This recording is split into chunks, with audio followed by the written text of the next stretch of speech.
A little girl was arguing with her mother.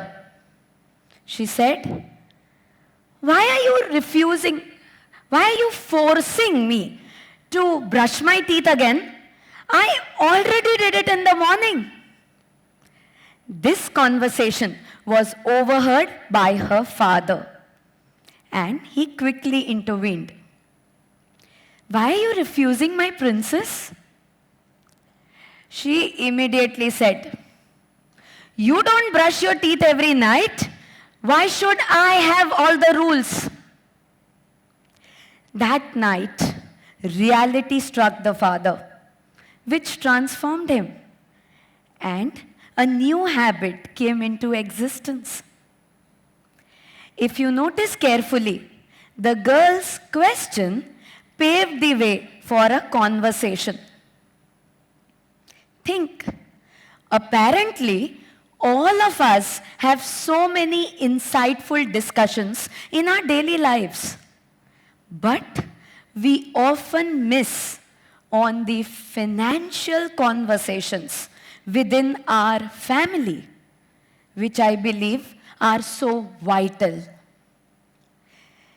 Irrespective of our monthly income levels, being 3,000 or 30,000, 3 lakhs, 30 lakhs, 3 crores, or even beyond, financial conversation is of absolute importance. It helps us to celebrate our prosperity and not just keep on seeing the money getting accumulated.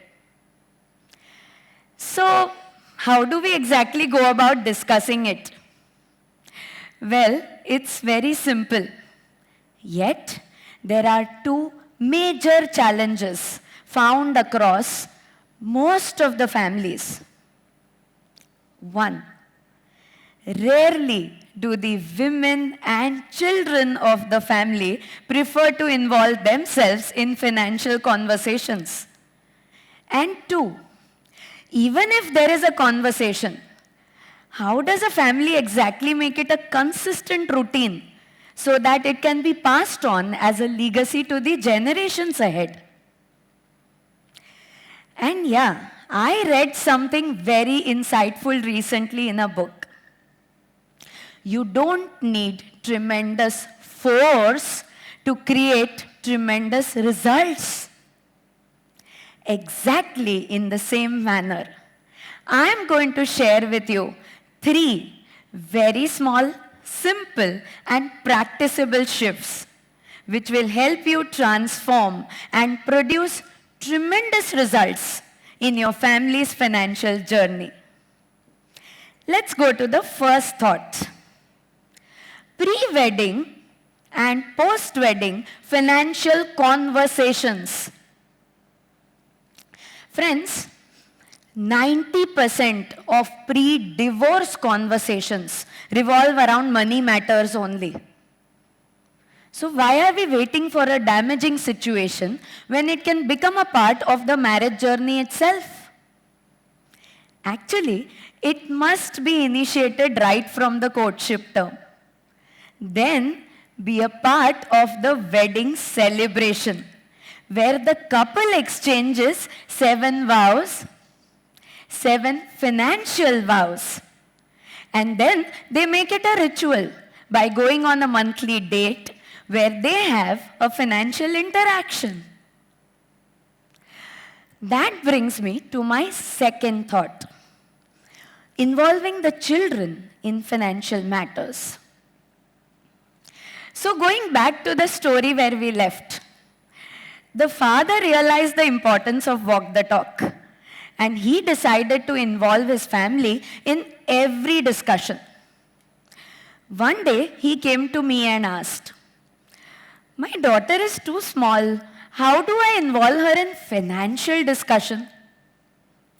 And I said, create 2 family email IDs. The first ID is only for your family access. With all security measures, create a family email ID where you keep sending all your financial information. KYC, confidential information, everything. And a reminder, please do not share this access with anyone else except your family. And the second family email ID to map to every financial product that you buy. Every update, every PDF, every reminder, everything will come to the same place, making it so easy to track. And then gift the access of this ID to your children when you feel they have reached an appropriate age. That brings me to my third thought, building your financial autobiography. 90% of individuals in our country listen to talks, attend webinars, read articles, everything about will writing. But less than 10% actually write a will. We need not think of it as a legal paragraph. In fact, more than 65,000 crore rupees is lying unclaimed across our country, across all the financial instruments today. In a real sense, as I said, a will is much more than a legal paragraph. You may choose to create a photo will or a video will. Basically, you just need to add 3 things which your family will need in your absence: your assets, the documentation processes, and the contact persons. Notably, a will is not a manifestation of death. It is your financial autobiography. So why wait? Just create one. If you look at the olden times, the leaders of those times had very strong handover and estate planning systems. They involved their children and families in financial matters right from the beginning. So now, if you see, we are just made to think that things that sound complex are actually complex to execute. But trust me, it is simple. Don't wait. Start today. Thank you.